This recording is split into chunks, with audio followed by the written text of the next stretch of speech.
Bismillahirrahmanirrahim. Assalamualaikum warahmatullahi wabarakatuh. Salam sejahtera bagi kita semua. Perkenalkan, nama saya Irfan Hirdiana, Prodi D3 Farmasi, jurusan Farmasi Poltekkes Kemenkes Bandung.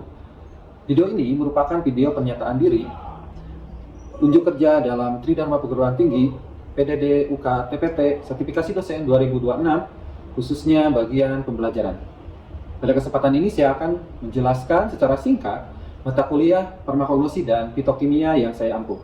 Mata kuliah ini merupakan mata kuliah wajib kurikulum 2024, di mana mahasiswa dibekali untuk mempelajari tanaman obat, simplisia, standarisasi mutu, serta ekstraksi dan identifikasi tanaman obat. Adapun metode pembelajaran yang dilakukan menggunakan sinkronus dan asinkronus dengan cara tatap muka secara langsung dan juga menggunakan media online. Untuk penilaian mahasiswa dan evaluasinya dilihat dari keaktifan mahasiswa syarat PBM, ujian tengah semester, ujian akhir semester, tugas, dan juga kuis. Berikut video pembelajarannya dan selamat menyaksikan. Ya, Assalamualaikum warahmatullahi wabarakatuh. Waalaikumsalam warahmatullahi wabarakatuh. Ya, selamat datang di mata kuliah farmakologi dan fitokimia. Ya, kita masuk ke pertemuan ketiga, di mana sebelumnya kita sempat membahas terkait dengan morfologi dan fisiologi tanaman. Ya, di mana morfologi dan fisiologi tanaman itu berkaitan dengan untuk melihat secara visual bentuk dari tanaman dan juga melihat secara menggunakan mikroskop melihat sel-sel yang ada pada tanaman tersebut.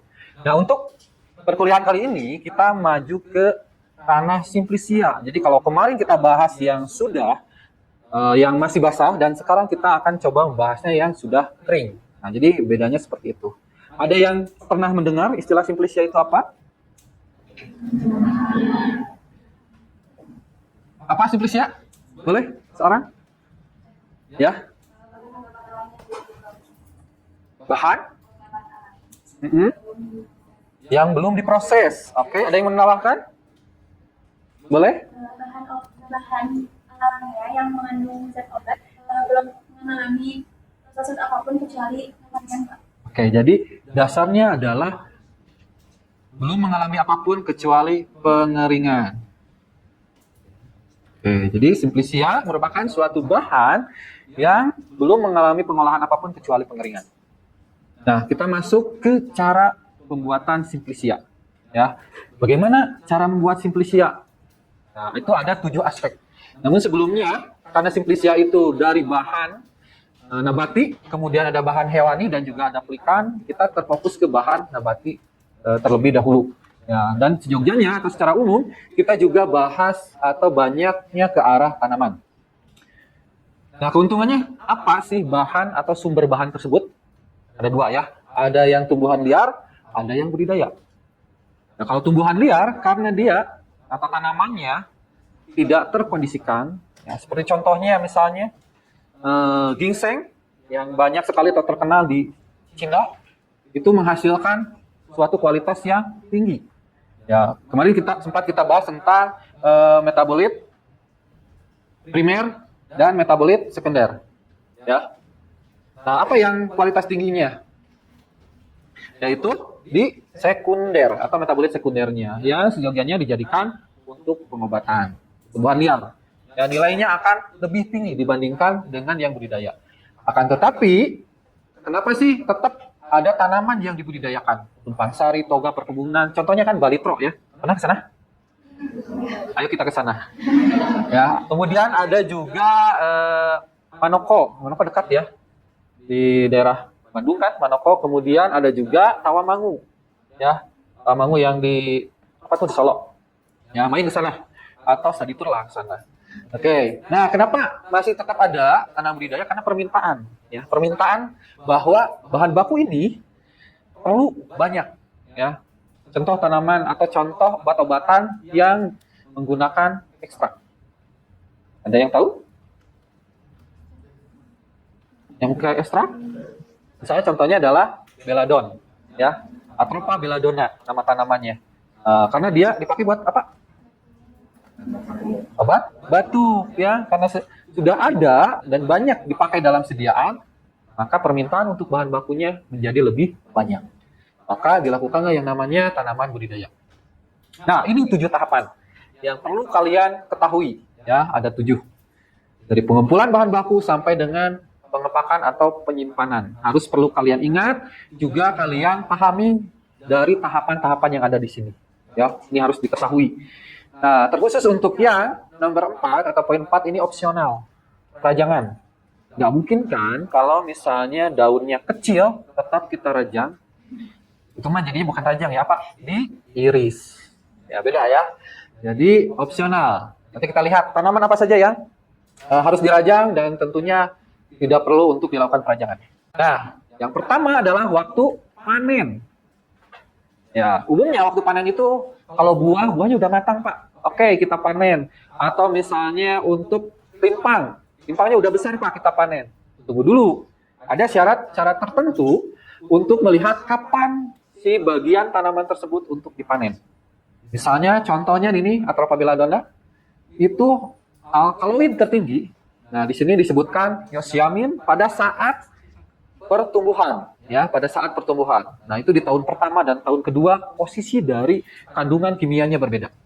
Nah, yang paling bagus itu pada tahun kedua, saat batang berkayu, kadar tertinggi pindah ke pucuk dan saat berbunga. Ya, coba bayangkan kalau tahun pertamanya diambil, tertinggi pada akar dan batang hijau. Diambil akarnya, hilang pertumbuhan untuk berikutnya. Ya, tidak ada bahan baku lagi. Begitupun dengan yang Mentha piperetta. Nah, ini penghasil dari mentol. Tahu mentol? Nah, itu menunjukkan masa transisi vegetatif. Ini saat tanamannya berbunga dan pada daun muda. Ini mirip dengan yang tadi ya, Atropa belladonna. Tapi Atropa belladonna idealnya pada tahun kedua, ada tahunnya. Begitupun untuk yang ini Cinnamomum camphora. Ya, dia makin tinggi camphor pada bagian kayunya. Kayak minyak kayu putih kan? Minyak kayu putih. Diambilnya kayunya. Nah, saya mau coba Pak, teliti di daunnya. Ya, tunggu dulu. Karena judulnya juga minyak kayu putih. Maka tertingginya adalah pada bagian kayunya. Jadi, jangan salah. Nah, untuk panen ada beberapa yang harus diperhatikan juga. Mulai dari hindari logam besi. Ya, tahu bedanya antara besi dengan stainless? Bagaimana cara membedainnya? Yang besi mah tidak terlalu terang, Pak. Yang stainless lebih terang. Nah, nggak begitu juga, karena ada yang dicampur. Ya, otomatis harus yang menggunakan stainless. Kenapa? Karena kalau menggunakan besi itu akan merusak minyak asli dan fenol. Ingat, untuk identifikasi gugus fungsi fenol menggunakan apa? FeCl3. Fe-nya apa? Besi. Maka secara tidak langsung kalau pakai besi akan bereaksi. Ya, maka dari itu tidak diperbolehkan. Lebih baik pakai tangan langsung, oke. Tapi kalau melihat tanamannya terlalu banyak, tentu memerlukan waktu juga. Yang harus diambil pagi hari, ternyata tanamannya banyak, bisa sampai siang, itu pun tidak efektif. Nah, ini untuk pengambilan menggunakan logam. Kemudian, target dari bagian tanaman. Kalau diperlukannya kulit batang, itu diambilnya kulit batang. Ya, jangan sampai dia masuk ke banyak yang gabusnya. Karena bagian kulit, kemudian ada gabus, kemudian ada kayunya, bagian terdalam. Nah, itu pun harus dihindari ya, kayunya. Terus rimpang ini dicabut saat bagian atas. Bagian atas itu apa? Daun ya, di atas bunga. Gak ada ya, bunga yang di tanah, di dalam tanah gak ada. Nah, bagian atasnya yang sudah mulai mengering, itu tandanya. Atau tanda yang lain pada saat musim kemarau, seperti saat ini. Musim kemarau kan? Walaupun dingin ya. Oke, jadi kemarau yang dikatakan selalu panas itu nggak tentu benar. Oke, nah terus ini daun tua. Daun tua adalah daun yang warna dan bentuknya sama. Coba lihat di sini ada contohnya. Ini adalah Annona muricata ya, daun dari sirsak. Nah, dia daun mudanya mirip banget dengan daun tua. Ya, kalau udah beberapa waktu, yang paling ujungnya itu dia besarnya. Pembedanya apa? Pembedanya di warna. Ya, sekilas mirip, tapi kalau ngelihat daun yang kelima dan keenam, warnanya itu lebih tua hijaunya. Ya, itu pembedanya. Ya. Kemudian ada bagian batang. Nah, batang tuh pelis ataupun bagian kayunya lignum. Ya, itu harus bagian dalamnya. Ya, kalau batang seluruhnya. Kayak brotok wali. Ya, yang rasanya manis kan? Pahit. Oke, jadi rasanya pahit. Nah, kalau yang kayu itu contohnya adalah sapan lignum. Yang suka bikin minuman kan ya. yang warnanya kuning kemerahan, secang. Nah, dari kayu secang itu bagian terdalam ya kayu. Ya, jadi bedakan antara batang, kemudian kayu dan juga kulit kayunya. Kalau ini contohnya ini ya, cinnamon ya. Cinnamon Burmani apa itu? Kayu manis. Pernah coba langsung beneran manis? Nah, nanti coba ya saat praktek. Nah, apakah manisnya semanis madu atau gula? Nah, nanti dicoba. Tapi tidak sekuat dari tebu. Nah, kemudian ada proses pencucian. Proses pencucian menjadi hal penting, terutama untuk bagian tanaman yang memang di dalam tanah, kayak rimpang, ubi-ubian, ya. Kemudian untuk beberapa yang di dalam tanah itu harus dicuci untuk menghilangkan pengotor. Ada syaratnya. Dicuci boleh lama nggak, Pak? Tergantung, ya. Pencucian yang persyaratan yang utama adalah harus menggunakan air yang mengalir. Jangan istilahnya mencuci seperti mencuci pakaian. Beda lagi, ya. Jadi harus mengalir. Kenapa demikian? Karena kalau tidak mengalir, misalnya pakai nampan, pakai penampung ya besar. Nah, hasil cucian misalnya dari bahan-bahannya, kan itu terlarut ya. Itu akan tertampung di airnya. Nah, dan nanti ketika si simplisianya, bukan simplisianya, si bahannya, bahan tanaman yang baru, itu akan nanti menempel dari hasil cuciannya. Jadi seperti membersihkan menggunakan air yang kotor. Karena sebelumnya pernah dipakai untuk mencuci. Jadi air yang harusnya mengalir. Tidak boleh lama juga, karena beberapa senyawa itu dia menghasilkan, senyawanya akan terlarut. Karena dia polar. Apalagi beberapa yang mungkin porinya terbuka. Air masuk ke dalam, kemudian dia melarutkan senyawa yang ada pada bagian tanaman tersebut. Kan suka ada yang mencuci pengen bersih banget. Ya, dicuci, dibersihkan hampir 1 jam misalnya. Itu hilang semua nanti senyawanya. Ya, gak boleh. Yang penting secara dilihat, visual, itu dia sudah bersih. Kalau sudah bersih, nanti tinggal ditiriskan. Ya, jangan langsung dijemur atau dikeringkan, itu gak boleh. Nah, ada satu penelitian yang menyatakan bahwa dicuci 1 kali itu menghilangkan 25% mikroba. Ya kan, karena kita nggak tahu ya, ngambil dari liar, di sana ada mikrobanya apa, jamur, bakteri, dan sebagainya, kontaminasi, itu bisa hilang. Bahkan pestisida juga bisa hilang. Ya, kalau disemprot. Nah, dicuci 3 kali, sisa mikroba, sisa 42%. Akan tetapi, itu berbanding lurus dengan kehilangan zat aktif. Nah, ini kurvanya ya. Oke, mikrobanya hilang, tapi kehilangan juga zat aktif. Tapi kan Pak, lumayan, sisa mikrobanya ditekan sampai 42%. Ya, nah tapi itu juga si mikroba akan hilang pada proses yang berikutnya, pengeringan nih. Oke, jadi jangan terfokus di satu proses untuk menghilangkan atau mengurangi mikroba. Ini adalah standar sanitasinya, mulai dari beberapa bakteri patogen. Ini ada Pseudomonas aeruginosa, misalnya contohnya ada Bacillus, ada Streptococcus hutan misalnya, ada Enterobacter. Nah, ini juga sama, ada E. coli dan sebagainya. Nah, ini kerentanan pencucian. Dan juga masuk ke tahap berikutnya, perajangan. Perajangan tujuan utamanya adalah untuk apa? Untuk mempercepat pengeringan, untuk mengurangi bagian atau untuk memperkecil bagian. Nah, tapi tadi kembali lagi, kalau dia sudah kecil dalam arti bahan ya, itu nggak boleh dirajang. Atau misalnya kalau bunganya, Pak, saya punya bunga besar nih, boleh nggak dirajang? Boleh. Jawabannya adalah tidak untuk bunga, karena rentan ya. Bunga itu kan dia kandungan asrinya tinggi. Kalau misalnya dirajang, porinya terbuka, kemungkinan besar minyak asrinya akan menguap, ya, jadi akan hilang. Oke, jadi seperti itu. Ini contohnya adalah rimpang, ya, penyit ya. Dia dirajang, bagiannya harus ukurannya sama persis. Apa yang harus sama persis adalah ketebalannya. Ya, kalau bulatnya kita kan nggak bisa ya. Nggak bisa memperkirakan ya besar atau kecil dari situnya. Yang itu adalah si tebalnya. Jadi ketebalannya, tebal ini, ketebalannya itu di 2 sampai 3 apa? Milimeter. Atau sentimeter mah banyak ya. Kalau sentimeter itu banyak. Nah, kemudian setelah itu dia boleh dikeringkan. ini adalah poin paling penting berikutnya. Sebelum ini ada yang tanyakan dulu? Karena poin penting di Simplisia adalah di bagian pengeringan. Ada yang tanyakan? Sebelumnya perkenalkan, saya Muhammad Sakir Hamzah Gawas. Jadi bertanya Pak, kan ketebalan di si itunya tuh sudah diukur kayak 2 sampai 3 mm. Kalau misalnya bervariasi nih, ada yang 2, ada yang 3, itu apakah akan mempengaruhi pada kualitas simplisianya? Apakah akan sangat mempengaruhi? Pasti. Yang pertama, lama pengeringannya tidak akan seragam. Ya, maka sebagian akan kering lebih dulu dan sebagian dia masih basah. Potensi kalau lebih lama waktu untuk pengeringannya, maka kemungkinan akan terkontaminasi mikroba itu tinggi. Dari mulai berjamur ataupun misalnya dia ada bakteri.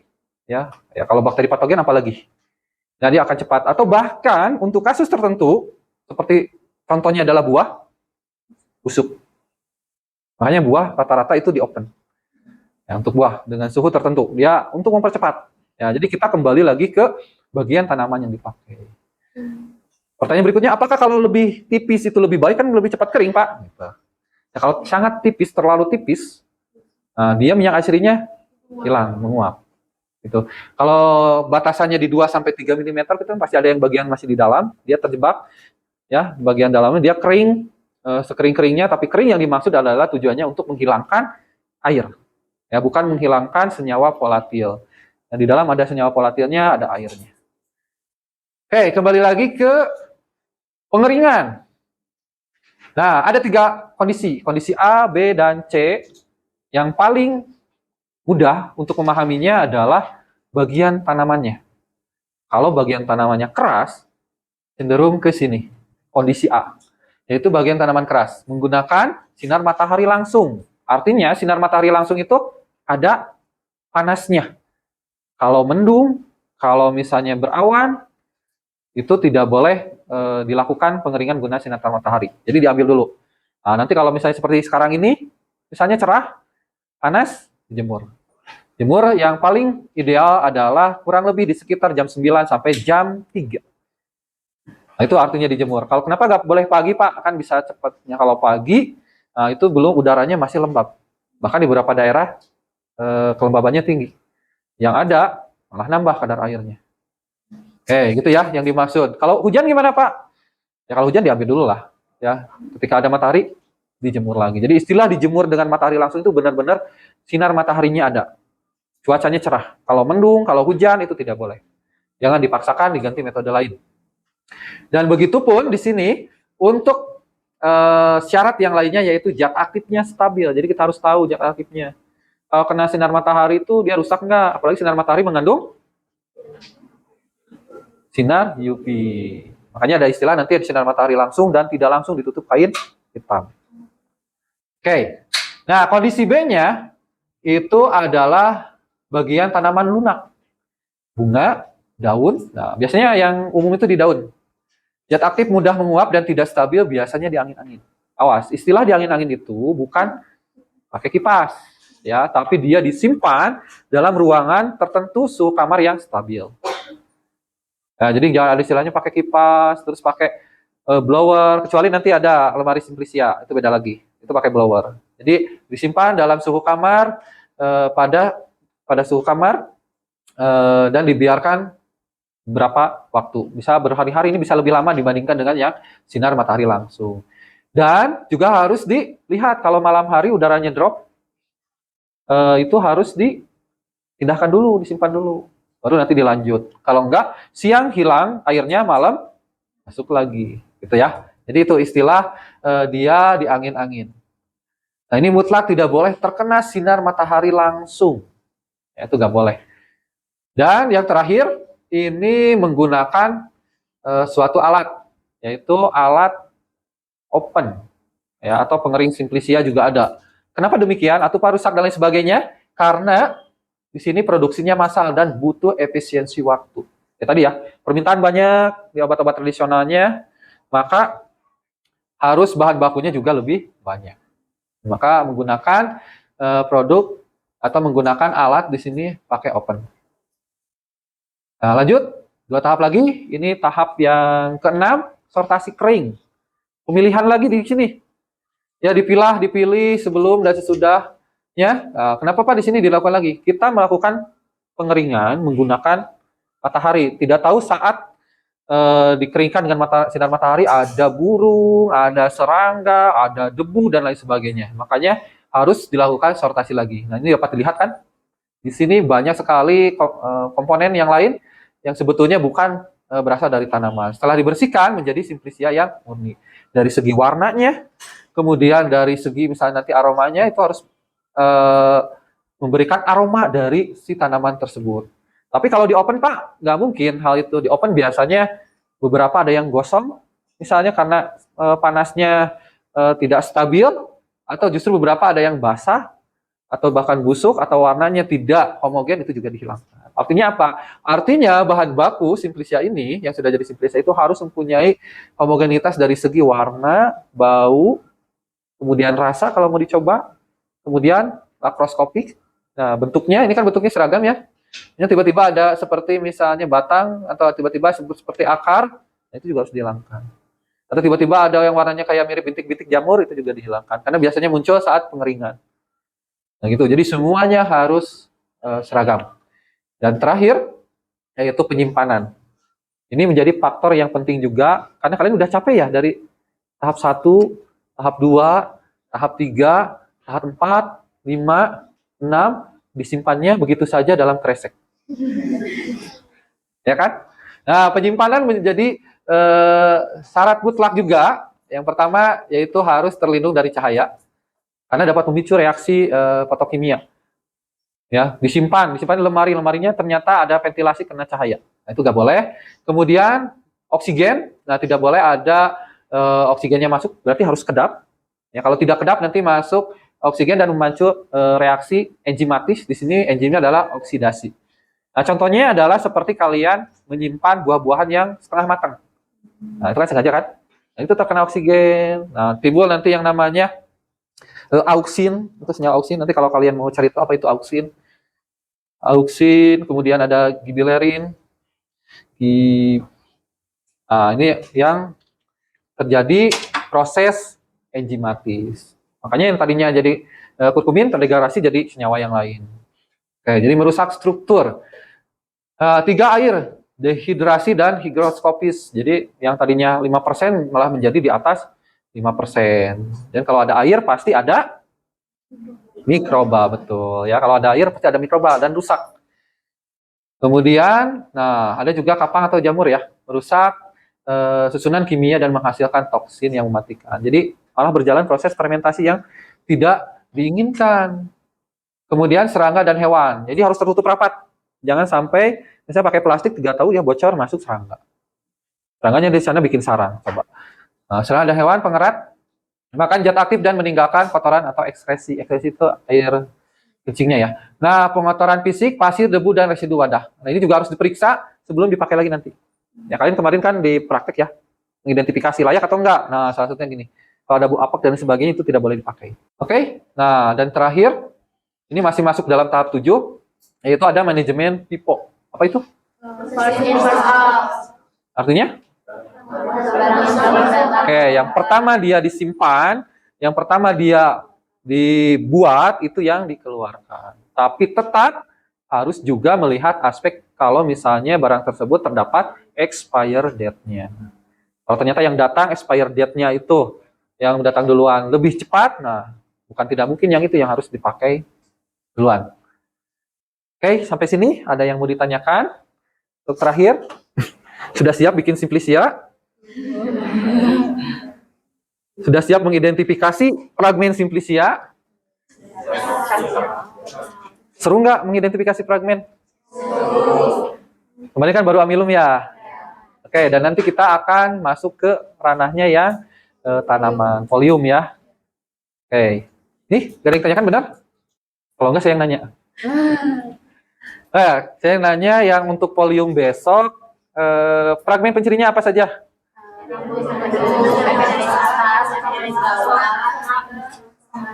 Yang selalu ada di daun apa? Yang paling menonjol adalah stomata. Stomata. Kemudian yang kedua, rambut penutup benar. Yang ketiga, yang selalu ada di daun, epidermis, ya, mau atas maupun mau bawah. Epidermis. Yang selalu menjadi pembeda yang mana? Stomata. Dan rambut penutup. Kalau epidermis ini kebanyakannya mirip. Ya, walaupun beberapa ada yang bagus. Ya. Mungkin ada lagi yang ditanyakan? Cukup? Mengerti? Kalau cukup, mungkin ada tugas buat kalian. Tugasnya adalah mengidentifikasi tanaman yang ada di sekitar rumahnya. Dan mencari referensi yang ada di sekitar rumahnya untuk melihat bagaimana tanaman itu digunakan sebagai obat bahan alam. Ya, mungkin itu saja terkait perkuliahan hari ini. Semoga apa yang disampaikan bisa dimengerti dan nanti bisa diaplikasikan terutama di praktikum, juga diaplikasikan nanti ketika kalian masuk ke pekerjaan ya, terutama di industri. Terima kasih untuk perhatiannya. Assalamualaikum warahmatullahi wabarakatuh. Waalaikumsalam warahmatullahi wabarakatuh. Terima kasih Bapak. Baru saja Anda menyaksikan cuplikan proses pembelajaran saya pada sesi ketiga mata kuliah farmakologi dan fitokimia berfokus pada materi simplisia. Pada proses pembelajarannya, mahasiswa diajak untuk memahami 7 langkah pembuatan simplisia serta aspek-aspek yang ada di dalamnya dengan cara pemaparan materi, tanya jawab, dan diskusi. Saya berharap dengan cuplikan pembelajaran saya menjadi gambaran yang nyata mahasiswa untuk dapat membuat simplisia. Saya ucapkan terima kasih kepada Kemendikti-Saintek dan tim dosen sertifikasi 2026 atas kesempatan dan juga dukungannya. Saya ucapkan terima kasih juga terhadap Direktur Poltekkes Kemenkes Bandung, kepada Ketua Jurusan Farmasi Poltekkes Kemenkes Bandung, kepada kolega dosen, kepada seluruh mahasiswa yang berkontribusi dalam proses pembelajaran saya. Demikian yang dapat saya sampaikan, semoga dapat bermanfaat dan juga dalam upaya untuk peningkatan pendidikan tinggi di Indonesia. Terima kasih. Wassalamualaikum warahmatullahi wabarakatuh.